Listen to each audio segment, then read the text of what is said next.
What up, and welcome back to another edition of LSU Live. I'm your host, Lewis Johnson, in a very special holiday edition of LSU Live. We got a lot to cover. We got a lot to talk about. As always, there is no longer an off season in college football. You got a lot of news. You got portal news. You got bowl news. You got staff news. And speaking of the holidays, look, LSU was blessed with a new staff, specifically a new offensive staff. So things are looking up for LSU. I'm not sure how great LSU's prospects are for the game tomorrow, but we'll get into that later on too.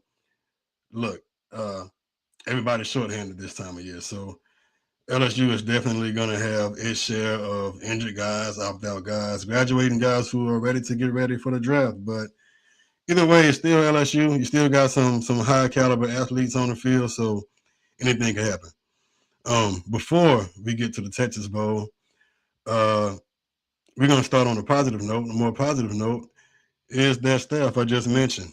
So Lane Kiffin's new staff is now official, and you got some heavy hitters. You got some heavy hitters on this staff. You got some proven guys, and you got some guys who I think will give LSU fans a lot of reason to be excited. And starting with guys who are still coaching Ole Miss right now, like offensive coordinator Charlie Weiss Jr. If you heard me on this show before, you know what I think about Kiffin and his offensive prowess as far as his offensive mind and putting things together, dialing up shots, having a feel for the game. But also, if you saw Ole Miss last week against Tulane, and look, opponent notwithstanding, it's still a hell of a job by the Ole Miss coaching staff, especially guys who are dividing their time right now.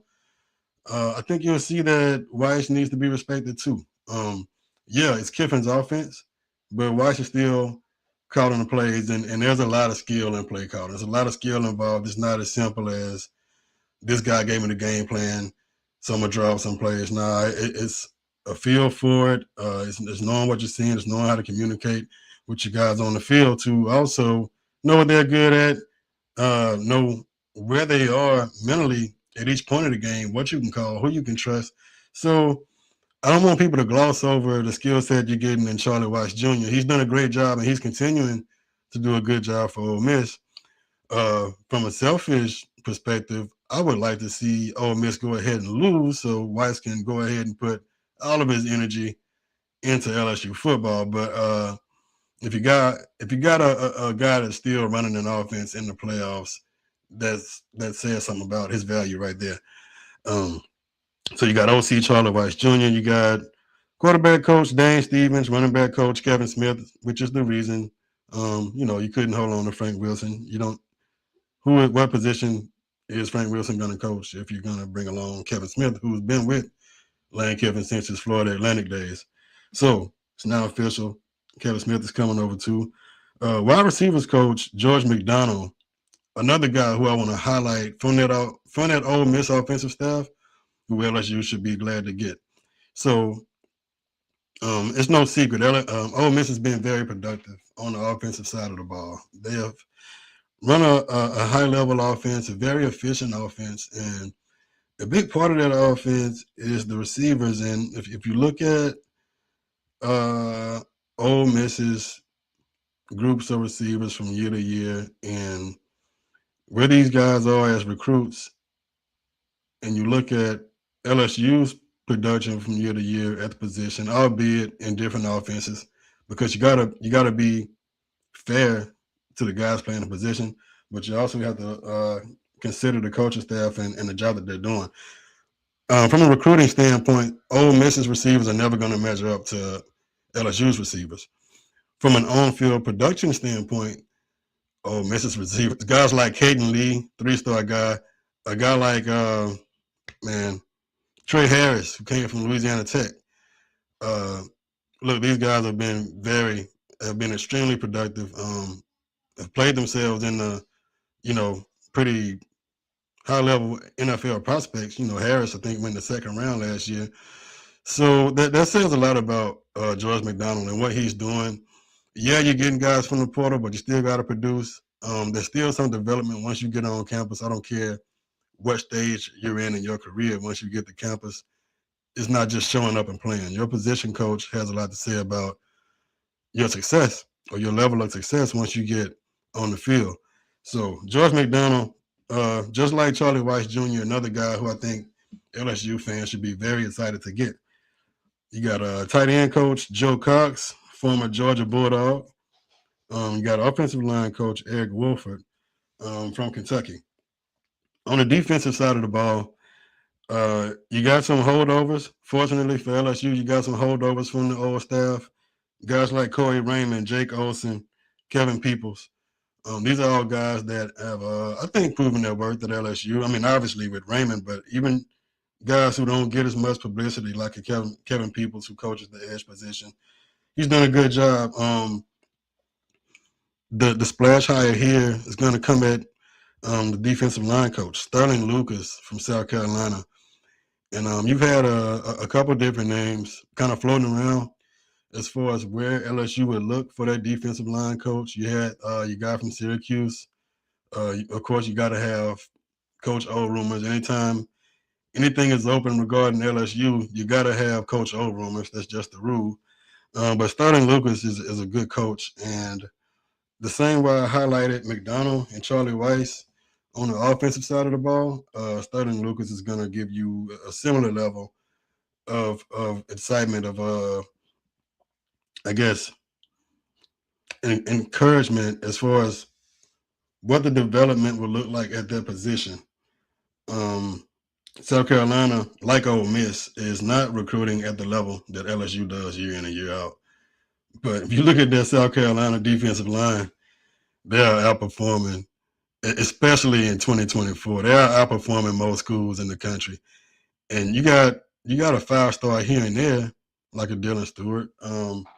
But a guy like Kennard last year, I think it's Kyle Kennard. You got guys like T.J. Sanders, that defensive tackle for South Carolina. You really have some pretty talented and more important than talented, productive guys that he has coached at South Carolina. So I think Sterling Lucas was a great hire, getting him from South Carolina. Other than that, you're going to have Chris Kiffin, who will come over and coach the linebackers. Kiffin, of course, is Lane Kiffin's brother. And him taking over the linebacker position will just free up Blake Baker to do more of his actual job, which is being a defensive coordinator. It's okay if you're going to be a coordinator and coach a position, but I would like my guys the guys who are in a position like that, like a coordinator or a head coach, you don't want them spending too much time on one position because it's so much to cover that we never see. It's so much to cover from a game planning standpoint, from a scouting standpoint, from an organizational standpoint that we don't see as fans, as people who cover the game. So the more time that Baker can have and put towards being an actual coordinator, the better off this LSU defense should be. So don't sleep on that Chris Kiffin hire to come over and take over the linebackers for LSU. Now that we've kind of covered the new guys coming over to the staff, look, I will say this. I'm not a guy who's going to keep going on and beat the dead horse about Frank Wilson, but I do know that other people will. And you're going to have a lot of storylines when LSU goes to play Ole Miss next year. Everybody's going to try to make it like a soap opera, try to add some drama to it, try to add some off the field stuff to it. And of course, with all the swapping that's going on, all the trading that's going on, with Frank Wilson going over to Ole Miss, some of the narrative you'll hear will revolve around him wanting to come back and show LSU and get back at them and yada, yada, yada. Drama. So I'm glad that Frank Wilson said a few words recently during a press conference in preparation for the Texas Bowl to kind of calm some of that stuff down. And you wouldn't expect anything less from Frank Wilson, but I do think it's worth mentioning what he said. And this quote that I'll bring up is going to be about Lane Kiffin. Kiffin was absolutely awesome the entire time and wanting to try and find a way to work it out. We didn't come to that resolution. So it's all good things about Lane Kiffin. His quote suggests that Kiffin wanted to keep him. He wanted to stay.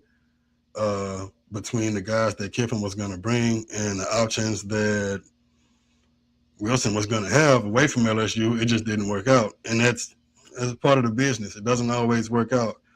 So, you know, he can say stuff like that, and people are still going to build up whatever narratives they want. But I do think it's a good thing for him to speak positively about LSU and his experience. And look, he's not ending his tenure at LSU angry or on bad terms. It just didn't work out. It's part of the game. It happens. So good luck to Frank Wilson. But more importantly, LSU had a pretty solid staff coming in for 2026, specifically on the offensive side of the ball. Um, Now, speaking of the offensive side of the ball, what in the world is LSU going to do tomorrow on offense in the Texas Bowl against Houston? I don't know. LSU is missing so many guys, and like I said earlier, everybody's missing people right now, but it's kind of crazy, and it seems like you're losing more guys by the day. I'm glad the game is tomorrow, because if it had gone another week, LSU wouldn't have anybody left. Like every day, somebody else is jumping in the portal or announcing their intention to jump in the portal. And most recent one was, I think, DJ Chester. So you're already missing guys like Braylon Moore, Cohen Eccles, Carius Kern, and these are guys who were on a bad offensive line to begin with. Like the O line was already terrible, and now you're losing some major contributors and some guys who, to be honest, LSU was counting on to grow up a little bit and contribute next year. So, latest guy is DJ Chester. He went from a left guard to kind of like a swing guy this year. Wherever LSU needed help, wherever somebody went down, he stepped in. And I don't know that DJ Chester is ever going to develop into an all SEC type guy, but he was a valuable guy. He was a guy who came in and gave you some snaps at left tackle. He can play center. He can play any of the guard spots. And he's just a sophomore, so he's still getting better. So with Chester out, with Cohen Eccles out, I mean, it's getting tough to even consider who LSU is going to have to snap the ball. I mean, you're going to see a lot of Bo Borderline at guard. You're going to see maybe even Kerry Lee, who we haven't seen a lot of, but somebody's going to have to come in and play center. So you also have Palmerbinger, who's gotten a considerable amount of experience at guard. So expect to see a lot of Mbinga and Borderline at guard. I don't know what will happen at center. You're gonna have to do some shifting around. So bad snaps is also something you'll have to look out for in that game. But other than the offensive lineman, you got no backup quarterbacks because you don't have a Colin Hurley. You don't have a Jawan Johnson, an emergency quarterback type of guy. Of course, Nelson's out. So you got Michael Van Buren, and look, this might be Michael Van Buren's last time in an LSU uniform, so just leave it all out there. I mean, he could come back. I'm not trying to run him off, but you got to think that he's going to consider his options with the new staff. And look, when this portal opens on January 2nd, LSU is not just looking for one quarterback. I'm going to tell you that right now. They're going to go and they're going to get multiple quarterbacks. So you're not sure if MVB has a spot or has a realistic shot to play when he comes back. So, look, I expect him to leave it all out on the field. This could be like a tryout, an exhibition. Hey, look, it's like a combine for him. Look, everybody check me out, see what I can do. Putting it all out there to kind of raise his value in the portal if that's the route he decides to take. If not, then you're still kind of putting your talents on display for a new staff and letting them know, hey, look, you got something to work with here. So, yeah, you got Michael Van Buren with no backup at quarterback. Receiver, you're missing Aaron Anderson. You're missing Nick Anderson. Who knows what other guys might decide to just sit it out with your older crew. You got guys like Barry and Brown who'll be getting ready for the draft. Chris Hilton. I'm not sure what he's gonna do.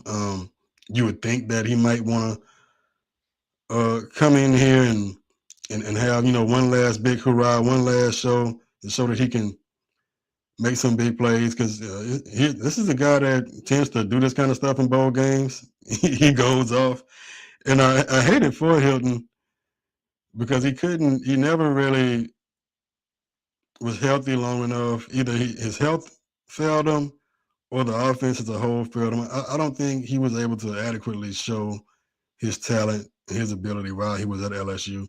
And he's not the first. He won't be the last. I mean, you've seen it time and time again. Guys like Russell Shepard, and I'm not saying they're similar types of players. It's just you often don't get to see a guy's true potential come to fruition while they're in college. I do think his skill set that he'll make an NFL roster because athletically he's just rare. I talked about him before the season. He was on Bruce Feldman's freak list. His vertical, his speed, he's going to test off the charts if he goes to the combine, if he's invited to the combine, which I think he will be. But yeah, he's going to test off the charts. He just doesn't have the production. But anyway, we don't know what he's going to do on the defensive side of the ball. You're missing Bro at D tackle. You're missing Gabe Rutherford, who's been hurt weeks. Mansfield Delane. Of course, Ashton Stamps has been out for forever. Harold Perkins. So LSU is going to be extremely shorthanded for this game. We don't know what we're going to get. We don't know what it's going to look like because you don't even know who's going to be on the field, who's going to be available. But all you can do is go with who you think is going to be around and try to figure out how it's going to play out. So that's what I did. And in doing that, I think there are going to be three different things to look for in this game as far as what's going to decide the game between LSU and Houston. And that first is going to be the focus and intensity. What kind of focus is LSU going to have with the guys they have left to play? How intense will they be? How excited are they to be there? Houston going to the Texas Bowl, and there's nothing against Houston. It's going to be a bigger deal for Houston to play and beat LSU than it will be for LSU to go and beat Houston. It just is. That's the reality of it. It's going to be a pride thing. They're playing at home. You're playing in front of a lot of recruits that you're trying to prove, hey, look, you can come here and be just as good as you can be at LSU. There's nothing stopping you from coming here to win a championship too. And while that might not be completely the case, it's not to say that they can't get some of the guys that LSU wants. I mean, Houston is a program that brought in a 5-star quarterback in this early signing period when LSU doesn't have a quarterback period. So focus and intensity would be the first thing that's going to decide this game. Up and coming players. So the good thing about the situation with LSU missing so many guys, you're going to get to see guys who you haven't seen, and they're going to be ready to show what they can do. Guys like a Charles Ross, who's from the Houston area, and he'll redshirt this year, but he played a lot of star in the preseason. He's not a Harold Perkins, who is, but he's a very athletic guy, a guy like a track star type guy who could come in and give you some plays at linebacker. CJ Jim Corley could give you some plays at star. You got some young guys who will get to show what they can do. I look forward to seeing some of the LSU receivers like Kyle Parker, who's really proven to be reliable, like Teron Francis, who won't lose a red shirt by playing in this game. Bowl games will no longer go towards a red shirt or go against you for a red shirt. And I'm not sure how many games he's played in anyway. But guys like Teron Francis, Phillip Wright, who's a speed demon. It could be a game where those guys get more opportunities. So we got focus and intensity. We talked about the up-and-coming players who could get opportunities in this game. And as always for LSU in 2025, the play calling. The play calling has left a lot to be desired, and that's putting it about as nice as I can put it.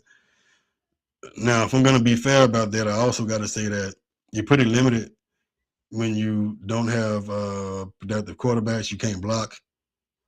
Well, it starts with blocking. If you can't block, it's going to be tough. If you can't run block, you got backs like Caden Durham and Harlem Berry who gotta break a tackle to get to the line of scrimmage. You got to evade somebody to even get to the line of scrimmage.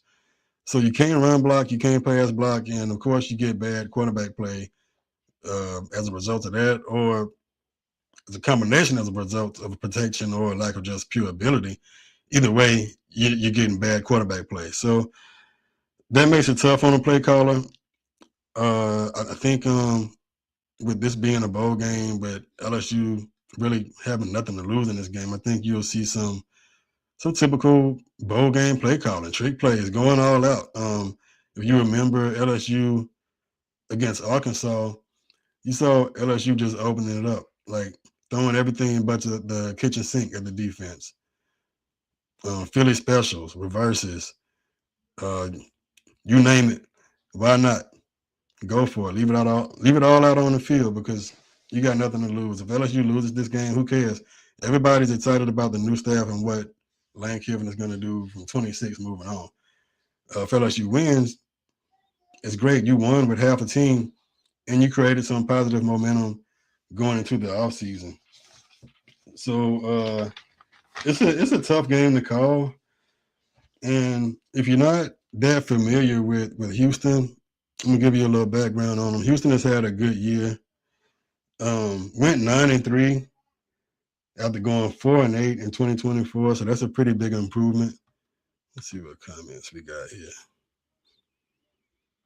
Hineville says most of them are still playing.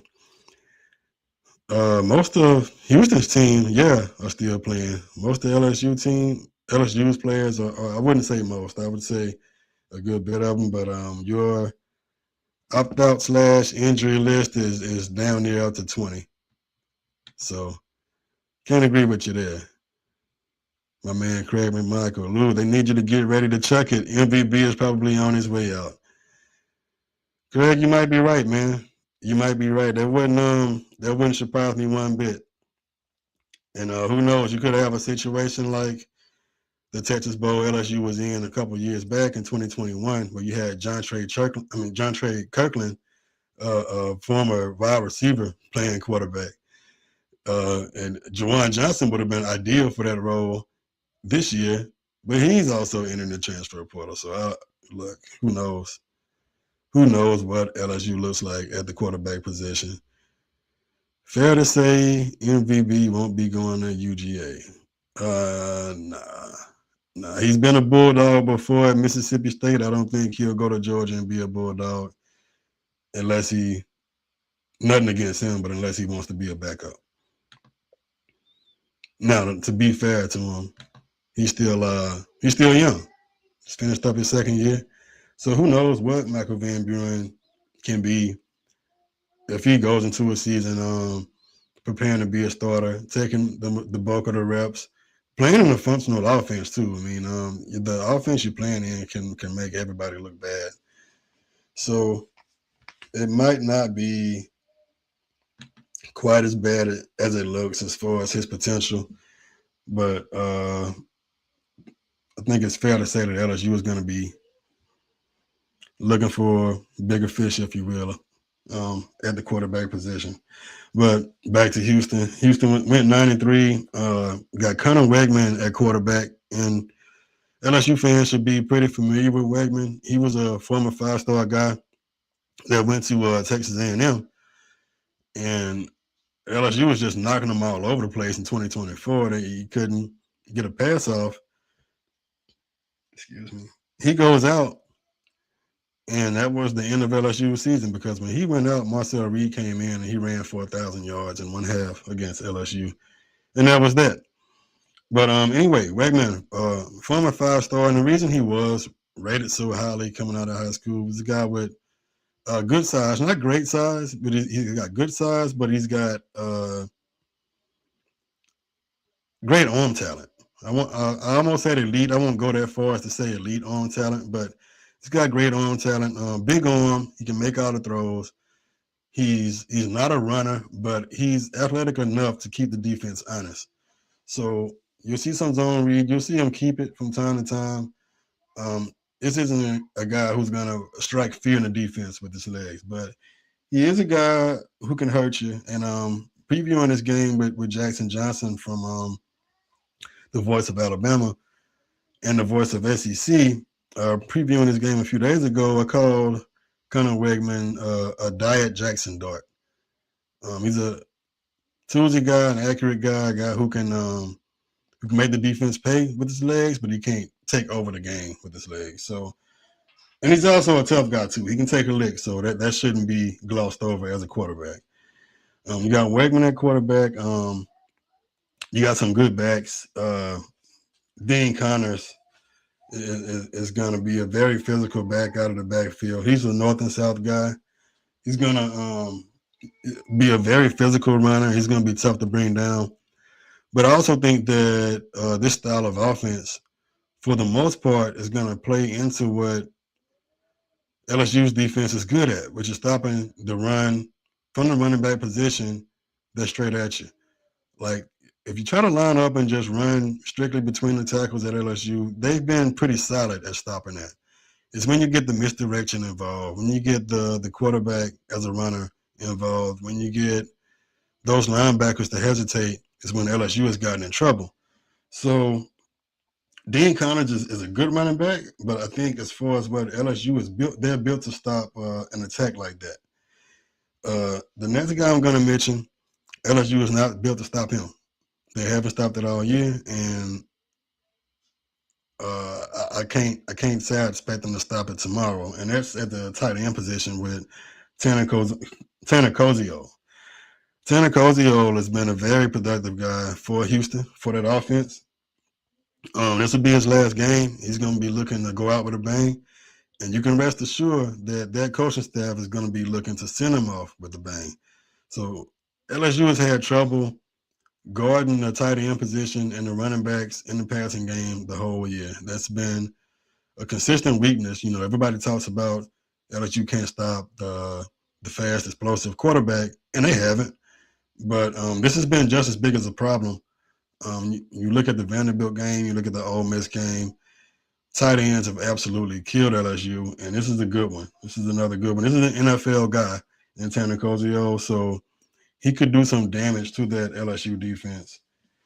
On the other side of the ball, you're going to get a very cohesive group. As far as high-end talent, like first-day draft talent, I'm not sure how much of that is there, but you got some NFL guys, but you got a cohesive group. I'll put it like this. This defensive group, so LSU had a better athletes. Houston is going to have, their team is going to be more intact. You're going to have a more complete team. So whatever is left of LSU for this game, the way LSU recruits, if you go across and look at the athletes and look at the potential of them and how they were judged coming out of high school, you'll say, yeah, LSU is the more talented team. That doesn't mean they're the better team. Like, talent does not overrule execution. So you look at this Houston defense. They're exactly the opposite of what LSU wants to play. It's a defense that's not going to give you a lot of easy stuff. Like, they're not gonna give you big plays off mistakes. You got to earn it. Red zone defense, they're 19th in the country. LSU, I'm not sure what LSU is in red zone offense, but I'll guarantee you it's close to last. I guarantee you it's in that last third of all FBS teams, most likely that last quarter of teams. So you got a very good red zone defense, which is where LSU has continued to just bog down for the last couple of years. You get down inside of 25, and now it's like, what do we do now? Because we can't run the ball. So that's not the greatest matchup for LSU. You got a bad offensive line that's going to be missing a lot of guys. And how is this offensive line going to block a guy like Carlos Allen? Carlos Allen on that D-line for Houston has been dominant. You're not supposed to have guys on the front four with 75 tackles. Well, he's got them. 75 tackles on a year.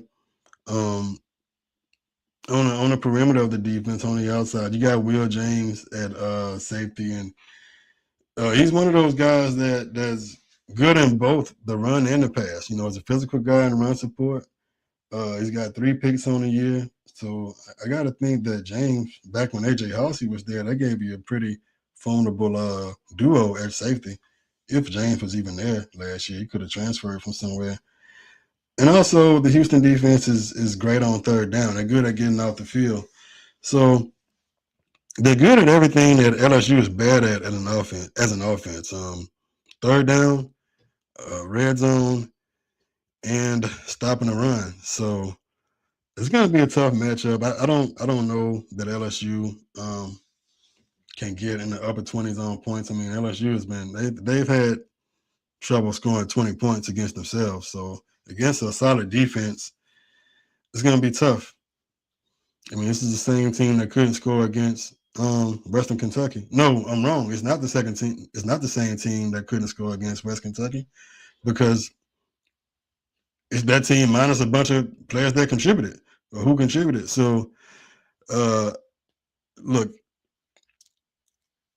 we won't read too much into how LSU looks in this game. You want it to be competitive, and I'm not saying that LSU is going to lose just off the rip. Like, you never go into a bowl game and saying, "Oh, well, LSU doesn't have a chance." Look, they're not playing against the Dallas Cowboys. They're playing against Houston, so you still got a shot. But not knowing what you got up front when you were already bad up front, not completely knowing what you got at quarterback, and playing against a solid team with a solid defense who, look, at 9-3, this is the team that could have easily made the playoffs if they get a few bounces the other way, you know. In a league that's big, that's wide open, like the Big 12, it's not that far-fetched at all to see a team like Houston get in the playoffs. The second year with Willie Fritz, and look, I got a lot of respect for Willie Fritz. He did well at Tulane. He's a hard-nosed guy. He's a no-nonsense guy, and I fully expect Houston to be fully invested in this game. Yeah, they're looking to move forward, but they also want to move forward, beating LSU in this game in the Texas Bowl. I go back again and reference the 2021, well, actually the 2022 Texas Bowl that came after the 2021 season. If you remember back during that game, LSU didn't even have 40 scholarship players, but Kansas State didn't care about that. Kansas State was hyped to beat LSU, and you'll get a similar situation this year. And it'll probably be even more hype because you got neighboring state, a neighboring team, a lot of guys who know each other. You got a lot of Louisiana kids on that Houston team. So they're going to be fired up to beat LSU. And if I had to pick one way or the other, I pick Houston in a close game, but I'm not ruling out LSU by any stretch for that game. So we talked about guys who are going to be out for that game, and I also want to give the credit to the guys who laid it all out on the line, and just not knocking anybody who's leaving, because this guy just left Houston to come to LSU. So I'm not knocking anybody who decided to jump in the Portland league. But I also want to show my appreciation for the guys who came to LSU and did that thing. And I also got to give the staff at LSU credit for another hit. Last week I talked about Mansour Delane, and that was a huge hit in the transfer portal. I think everybody kind of thought Delane would be your top cornerback after the spring. Nobody saw a dominant season like that. Like I won't say nobody, but I don't think too many people thought he would be that dominant. He was locked down, best defensive back in the country, with all due respect to Caleb Downs. But another guy who's right there with him that LSU hit on in that portal is AJ Hossey. And AJ Hossey has announced his intentions to enter the NFL draft. I don't know what that means for tomorrow. Either way, I think LSU will be fine at safety. But back to Hossey. man, I don't think it's too often that you're going to hit on guys like two guys at the level of Halsey and Mansour Delane in one off season. These are two All Americans. Halsey, first team All American, first team All SEC, balled out from the game one. I mean, absolute dog on that defense from his first time in purple and gold. He's so consistent. And for me, the best thing about watching Halsey, the most fun thing about watching Halsey is watching his instincts. Halsey was a guy who just had a feel for the game. He's just a football player. You got guys who are good safeties, good corners, good this, whatever. Halsey is a football player. He's got a nose for the ball. He can play the ball in flight. He's built like a linebacker, but he's always where he needs to be in coverage. And coming over from Houston, reading about him and kind of doing a little research on him, a few people kind of made him out to be a liability in the passing game. I didn't see that at all. I saw him continue to make plays in the passing game. He had picks. He had deflections. He had hits over the middle where he managed to not get the flag for targeting but still break it up. And he did that multiple times. You just got a feel for the game. And there weren't many people playing at a higher level than A.J. Halsey at the position, which, I mean, he proved it. I mean, he's an All-American, first-team All-American, so that says it all right there. 89 tackles on the year, 4 pass deflections, 3 picks, 1 forced fumble. That's a hell of a year. Like I said, first-team All-American, first-team All-SEC. Now, moving forward for Halsey, he's obviously an NFL guy. How high? It's going to be up to the buyer, you know. People are going to look at this draft and see a deep group of safeties, and you got guys like Caleb Downs, who I mentioned from Ohio State, Kyle Lewis at Pitt. Another guy I'm pretty high on is Kamari Ramsey at USC, but Halsey is absolutely in the same class with these guys. If I would guess, I would say he's got a second round floor. I don't know if he can sneak into the first round because I'm not sure how he'll test, but regardless of how he tests, he'll be a force in the NFL. So tip your hat to A.J. Halsey and what he did for the program with the transfer window about to open up in about a week. Let's hope that LSU can hit again on some guys like A.J. Halsey and Mansour Delane, and especially on the offensive side of the ball where LSU will need them the most. So I'll see y'all for post game Saturday night. Until then, don't forget to like, don't forget to subscribe, don't forget to read my preview on lastwordonsports.com. Check out anything LSU related, college football related, any sport related news you need is on lastwordonsports.com. Till next time, I'll holler at y'all. See y'all Saturday night. College football is even more exciting when you've got some action on the line, and the games are even better when you're cashing in. And the Voice of College Football is the place to be to get the greatest value. Start with my picks. 75% against the money line, 58% against the spread, and I've got a 40-plus year track record. 11-0 in the college football playoff for me last year against the money line, 8-3 against the spread. And I'm just the warm-up act. Steve Merrill of Wager Talk is our ace in the hole, show stopper. 7 years with the Voice of College Football, over 30 years in the industry. Steve gives us analysis on all the big games, but you can't miss Steve's weekly under-the-radar pick. 28-12 against the spread the last 3 years. You also get picks from some of our top analysts here at the Voice of College Football, including Corey Bratta, Matt Zemek, and Steve Dace. Check out those numbers. Become a YouTube or Patreon member for just $99 per month. Go to the main channel on YouTube, click join, and then select the betting tier. Do the same thing on Patreon. Make 2025 a winner now.